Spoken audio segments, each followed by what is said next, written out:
Gripping, unsettling, and often stranger than fiction, true crime draws into the darkest corners of the human psyche. In this riveting session, authors Rasheed Kidwai, Prakash Patra, and Kulpreet Yadav join Shevlin Sebastian as they delve into real life investigations, criminal minds, and the enduring appeal of true crime storytelling.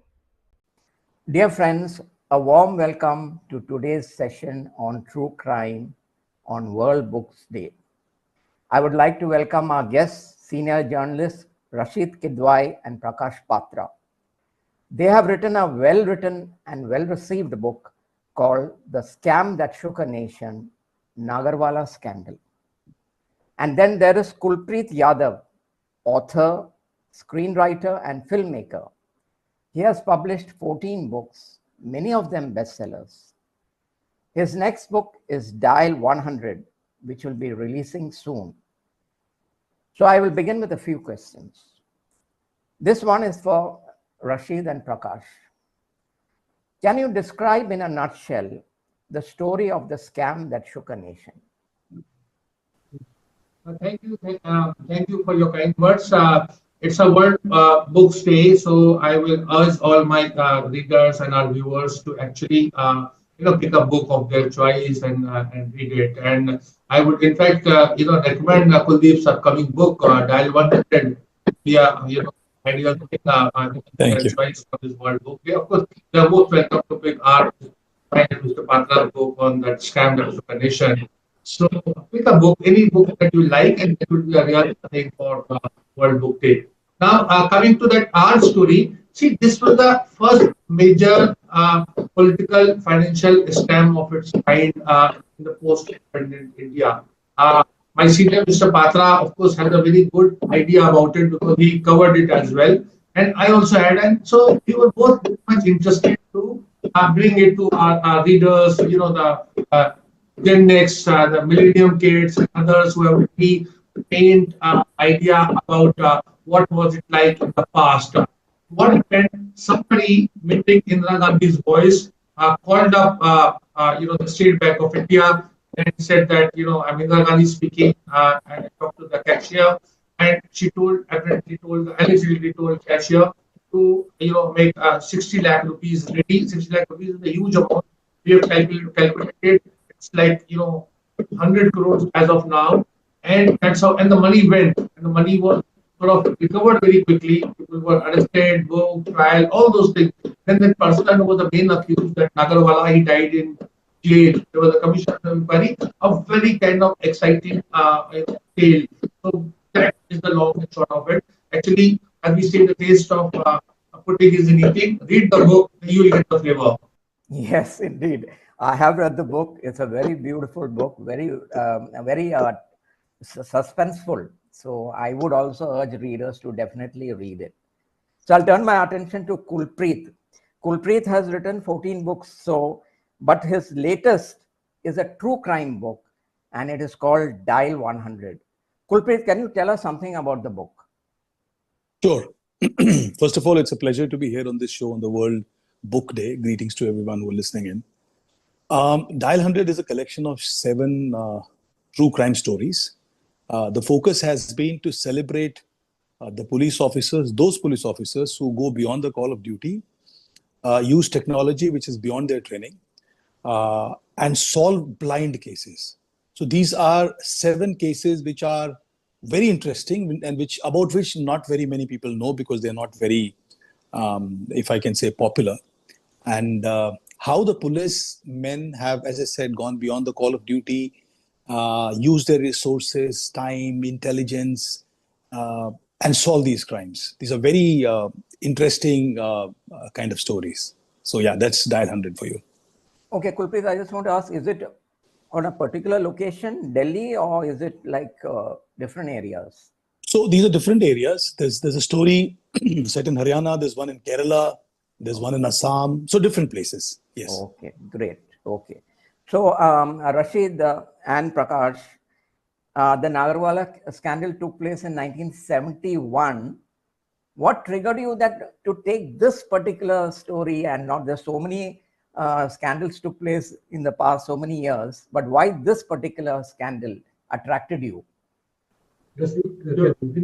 Yeah. So actually, because it has all the, flavors. Imagine the office of Prime Minister, somebody, mimicking Prime Minister Indira Gandhi's voice, or Indira Gandhi, a personality of, Indira Gandhi, who's considered as, one of the greatest political figures of 21st century, of 20th century across the world. And the ability to crack the kind of, financial security. There was a sort of allegedly there was nothing was proved by court of law. Involvement of Sanjay Gandhi, son, and several other players. The way the police functions in the kind of the case was investigated, and the kind of the trial that took place, and most important for us as authors, and Mr. Patra can dwell upon it, the role of the Jagan Mohan Commission report. It was a commission of inquiry, but not listed, not a Lipapoti type. He went, about in a very meticulous manner. But you will say something? The Jagannath Reddy Commission was set up by Morarji Desai government, in 1978, 79, when they came to power. 79, to be precise, they set up the commission to find out, because there are allegations that Indira Gandhi and how people are trying to treat her. So this inquiry was done by the Morarji, during the Morarji Desai government, and the commission went to all the papers, examined all the witnesses, and then gave its report. Okay, so basically the research, sorry, Prime Ministers, one former and second, they deposed before the commission. Again, in today's world, can you imagine a commission of inquiry having a mandate or authority to summon a serving Prime Minister, former President Narendra Modi, or a former Prime Minister?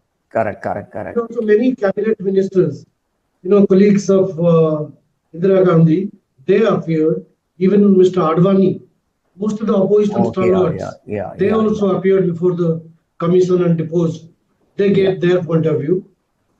Okay, so this research, did you do extensive research? Did you check some archives or something like that? Yes, because all the papers, all their depositions, they're in the National Archives, and the report and a lot of other documents are in public domain, but lying in various places.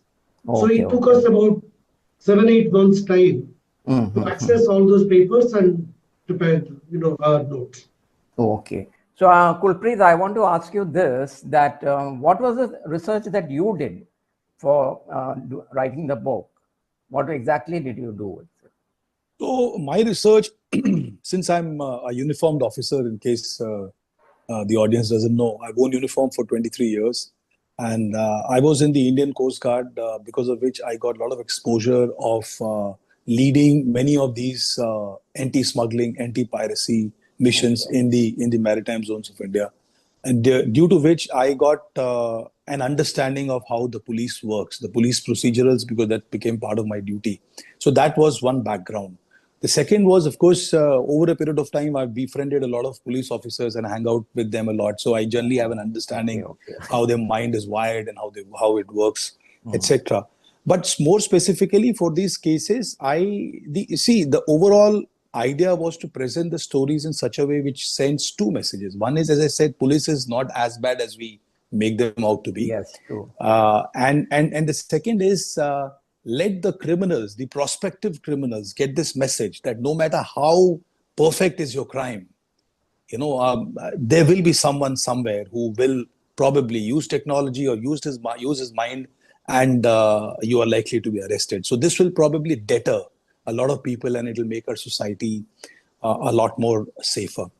So you mean to say there is no perfect crime? There is no perfect crime. There is no perfect crime because, and particularly now, because, we all know that the airwaves are monitored. Whatever is seen, whatever human eye can see, technology also can see.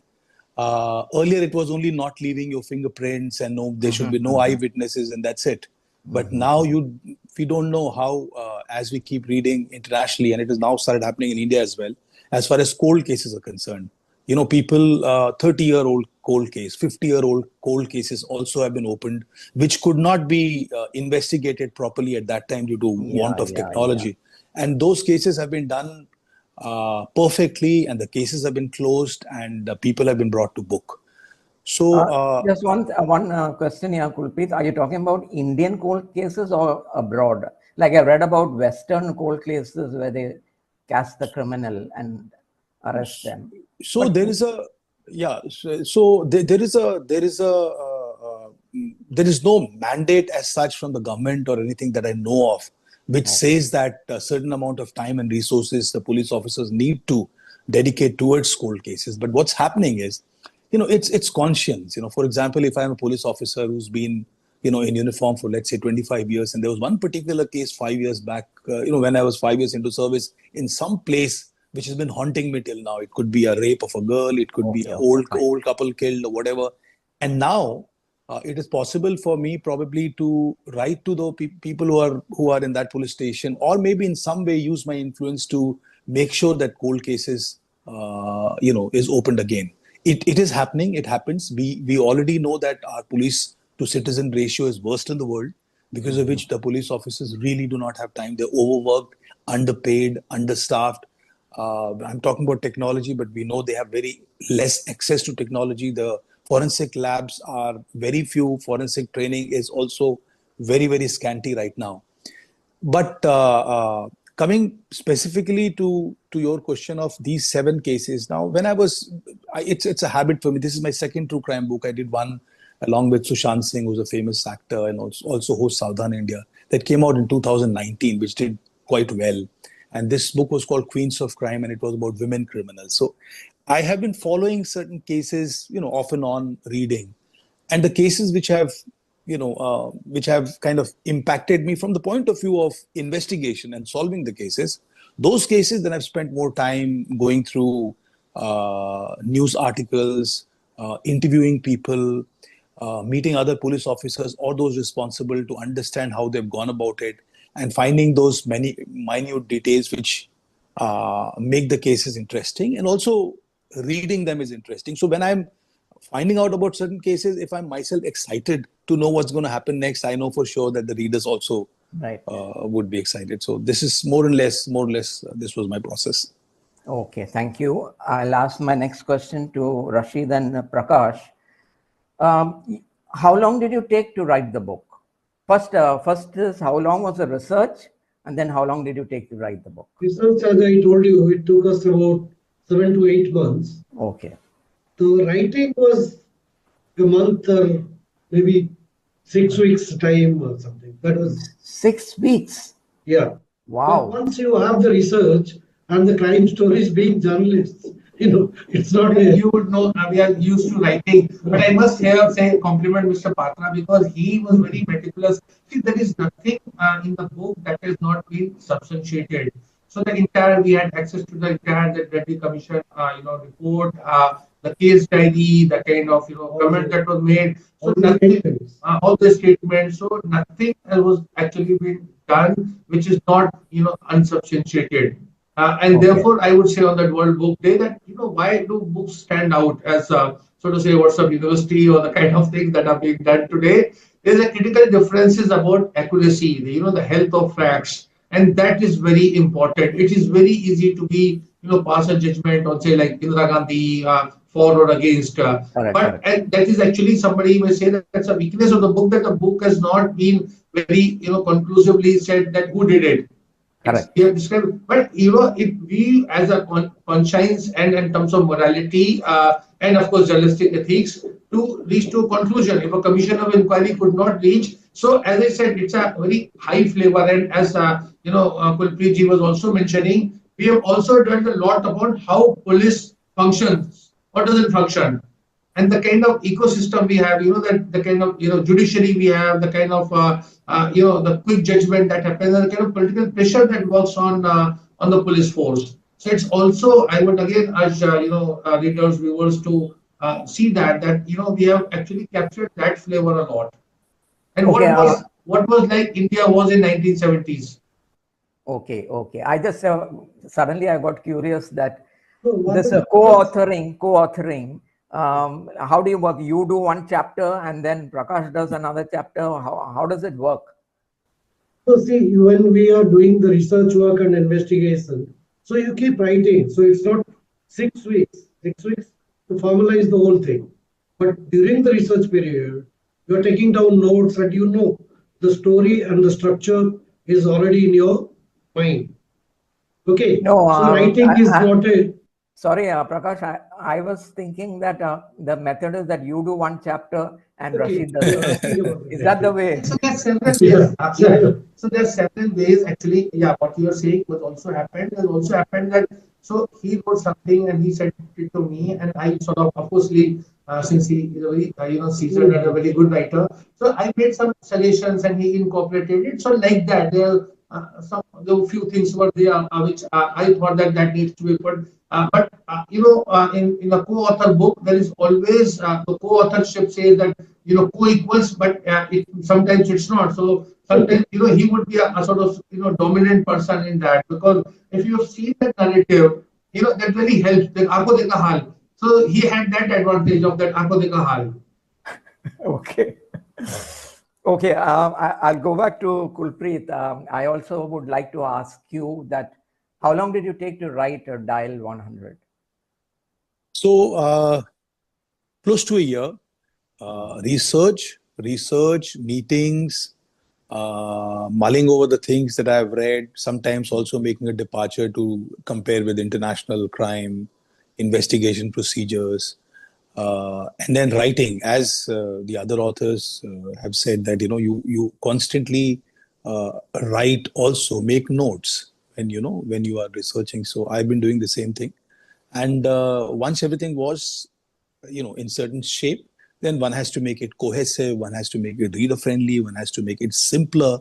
I've also taken the liberty of using dialogues which have been reconstructed by me without changing the facts, and I always do that for my books, because that makes it that much more engaging and interesting for a reader. So my book is not an academic book at all. It's a out and out general nonfiction book which has got a thriller flavor, so that people, once they read, they want to know what's happened next. No, so do you have to play it back to the particular officer so that you got all the facts right? Is that something you have to do? So no. So what we've done is we have changed the name of the Okay, criminals fine, and the fine. locations. The Okay. reason for that is the police officers are not always very comfortable to share the methods that they've used, because sometimes the methods may not be they may not be even worth mentioning, because all sorts of methods would be used. I'm not trying to say that they do illegal practices. All I'm saying is it is not possible to pen down a police officer's job in any proper way, even if you write a 10,000 word book. So they employ all kinds of methods. That is one. So the focus, as I said, was to deter the future criminals, that no matter how perfect is a crime, you're going to be caught, and also to let the nation know, the authorities know, that the citizen to police ratio is really bad, and let the people at large know that, look, because there's a reflection of the personal lives of the SHOs involved, or the other investigating officers involved. Someone's wife is pregnant, someone has got a child who's sick at home, and despite all these pressures, and you're working 12 hours, and whereas everyone is going about with their lives, and you really are paid so less. Your petrol Yeah, is true. restricted. In these small towns, there will be order that 100 liters of petrol only is allowed for a police jeep in a month. So how Oh, do you investigate with these kind of numbers? So oh, these are some hard facts. So as I said, I have my interaction with the police officers in different states of India has been that there is there is no one who believes that they're doing anything good. Everyone, whether it is film or whether it is the police officers, we spoke about politicians, just push them around here and there. So they are always holding the wrong end of the stick. And most times, the people, at least that I have met, are sincere. They want to make a difference. They want to make the society safe. So the more than the stories, this message going was very important. When I'd finished writing, I'd reached out to 2 3 police officers who are themselves writers, and I have highest regards for them. They write true crime as well, based on their real experience. And when I shared it with them and I asked them for endorsement, and they've given such fantastic okay. endorsement. So I thought my purpose is done. I've worn uniform, though I'm from the services. I've worn uniform, but I do have a soft corner for people in uniform because we do lead very rough and hard lives, Like, as you know. Yeah. yeah. Okay, thank you. And I'm going to ask Rasheed and Prakash about this idea. True crime has always found readers, right? Through publishing history, true crime has always found readers. What could you analyze the reasons why? Okay, you said that. No, go ahead, go ahead. No, I think because it's a very relatable thing. Because when the true crimes happen, you have a true story. Somewhere people find it, relatable. So how human mind, works.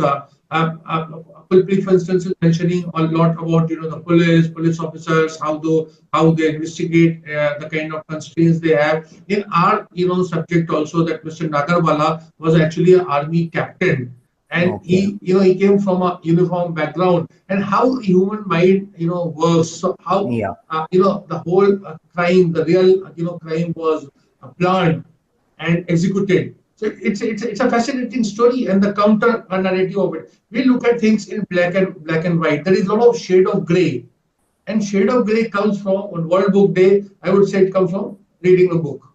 Okay. So can I ask you this question? Are you planning another true crime book, or are you going to move on to another subject? You asking me? No, I'm asking Oh, sure. Prakash We and are working on Rasheed a joint project, but that's on politics. on politics. Maybe the next one will see some crime story. True. Everything is politics in India. Sorry? I said everything is politics in India. Yeah, yeah. Cricket, Bollywood, everything is politics. Politics. Okay, Kulpreet, I would like to ask you the same question. True crime always has found readers. What is your analysis about that? So I think I feel that more than the thrill of it, people want to see the bad man behind the bars. Okay. And in true crime stories, normally that is how it ends, unless it is a biographical book about a criminal. So I think that is the reason. Okay, that we want, like when we watch a film, the hero triumphs in the end. Good over bad, and we feel kind of satisfied that okay, we are in a safe world, and bad people are being caught and and put jailed. behind and jailed. Yes. So I'd like to ask you, Kulpreet, how many crime books have you written so far? So two crime books. First one I wrote in 2019. It was Queens of Crime, as I said. And this one is Dial 100. And whether I'll be writing a book soon or not, probably not, because I also write military history and I've got my hands full. And I've also turned filmmaker just 2 years ago. So I'm working on a web series and there's a lot of pressure for doing something for which I've not been trained. So probably I'll be taking a break from writing, but I've got two books already coming out. One is Dial 100 and another one is a 1857 period book, which is coming from another publisher later this year. Okay, so you're extremely busy, I must say. No, so it sounds that way, but I'm a retired person, so I'm generally free. So, but then these things excite me. They keep me sane and I like doing it. Good. Okay, for Prakash and Rasheed, my next question is, nowadays because of social media, readers' attention span is going down. So I'd like to ask you, how as writers do you tackle this? You go ahead because this is. No. I think yes, attention span. But if it says if it is a good story, it's a good idea. If it is well presented, then of course people are drawn to it. Because remember, why is what they call it WhatsApp University? Why is it thriving? Because it is able to put the events of the past or the history of the past in a very joyous way, but in a very simple form. And therefore, people are takers for it, and that's leading to a lot of problems. But that's of course a different issue. If there is a book that has the facts and that attention, like I'm saying, our book is about the first major political scandal in independent India, that people are curious to know. And that is where on this World Book Day, I would also request there is a need for a greater, sort of chemistry and a bonhomie between the book publishing industry and the OTT platforms and filmmakers. Because when the books are transformed into films or OTT, then there is a greater, then it has a much wider readership. You look at Drishyam, you may have seen Yeah. that movie Drishyam 2 particularly, fascinating. It tells you how human mind, how double human mind can be and how it works. And I'm not sure, I agree with Kulpreet at one level that people want bad people to be punished. But there is also, when you watch this kind of movies, when you read books, then you realize that how, that's also a fascinating part of it. So Yeah, that is the Rashid, core.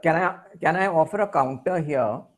You said that people read a lot in WhatsApp University, but those are like in small data, bytes. It's not like a 250-page book. So then that's what I'm saying, that our attention span is only confined to reading short stuff. Will they have a problem reading long books? Do you think over a period of time they'll have a problem reading long form books? I think it's a passing phase. This Okay. WhatsApp forwards and all. But as long as they're reading something, I'm sure they will go back to the old this thing and get into, that develop their reading habits. I'm Okay. not pessimistic that, people will stop reading books. Okay. If Okay. it's good, if it is, people find it interesting, engaging, I'm sure people will go back to that old reading habits, read Okay. books, journals. That's what I feel. Okay. Fine. Fine. That more and more people are reading, young people are reading. There are people in the Northeast, people in Kashmir, people in southern part of India. They are reading much more than many of the, so to say, metros and the old, readers have. And then one more thing I keep emphasizing, you see, people are watching a lot. So if the books are converted into OTTs, then they are watched episode by Oh, episode. People would watch, dozens of episodes, and that is why I'm saying there is a greater, need for greater cooperation and chemistry. And authors would also benefit a lot if their work is converted into, OTT. OTTs. Yeah. Fine. So, Kulpreet, I would also ask you the same question. Are you worried, as an author who has written several books, about this low attention span of readers? Yes, sir, I am. It's a real problem. In fact, it's very hard to get the attention of the readers now. So my strategy, I'm mindful of this all the time that I write. My strategy is not to beat around the bush. Straight away get to the point. Books are always, stories always in two parts, description, dialogues. So I try to keep description 10%, 15%. No telling, all showing. Short sentences, no difficult words at all. There was a time 20, 30 years back when people used to take pride in writing good English and reading good English. It's no longer there. If you write good English, people don't care. They just want to understand what it is. So language can no longer be a barrier. Language can sometimes be a barrier if you're trying to write too flowery or too good a language. So it can be a barrier between the reader and the story. So I work really hard to keep it simple. In fact, this can be a problem also sometimes, because some journalists in media, particularly when they read my books, some of them have commented, "Arey yaar, this is too simple. Yaar, ye to koi bhi likh sakta hai." So, but then I tell them that I worked very hard to keep it simple, because I don't Yeah. want this. My writing should be like a window pane. It should not be a barrier at all.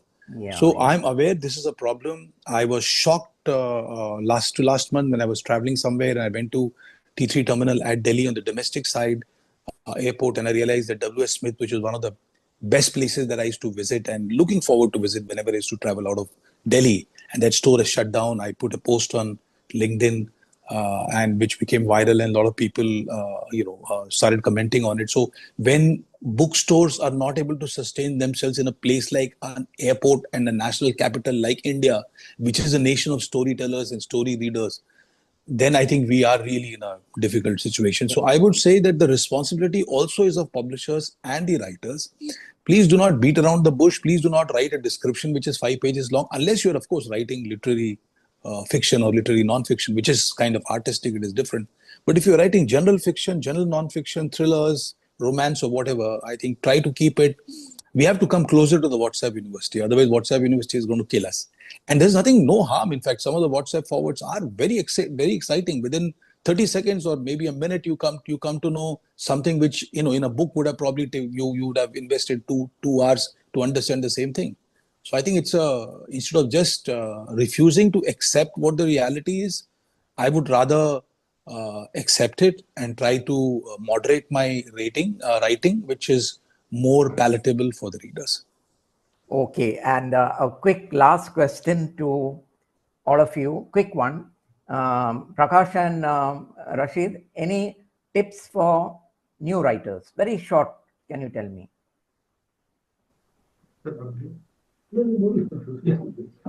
I think, as Kulpreet was saying, pick a good subject. That subject excites you first. That is very important. That's Yeah. a first litmus test, and write in a simple way, and people would receive it very well. People like to read it, and they like to read the real stories, crime stories. Crime really excites people. There is a kind of dark side. People want to know more about it. So just be very open. This thing, you see, as the three of us have said, and of course you being there, you also know a lot about the books. It's a lot about research. Writing is only 20% of it in many ways. So it's 80% of the accuracy of fact, the kind of research you do. Once you have, it's like having all the raw material, then making a dish. So you need to have all, matlab uspe sara namak masala, garam masala. You all need to have all that, and then you put it in in a moderate way, in an appropriate way, and then your dish would be very good. Okay, Kulpreet, just quickly, your tips for new writers. So I completely agree. One is what Sir said. One is, people should write on the subject that they're interested in, not because the market demands something. And I say this in all the sessions that I go, and sometimes I teach about writing as well. I think as Indians, I think we are great storytellers by DNA. I think all of us. So if anyone who wants to write, if he reads 100 books of that genre that he wants to write in, I think he will be in a very good position to write a great book. Okay, thank you very much. I really enjoyed talking to all of you. And let's hope readers pick up a lot of books on World Books Day. Thanks a lot. Thank you, sir. Thank you. Such an honor to be with you, to be with all of you. Thank you so much. Thank you. Thank you.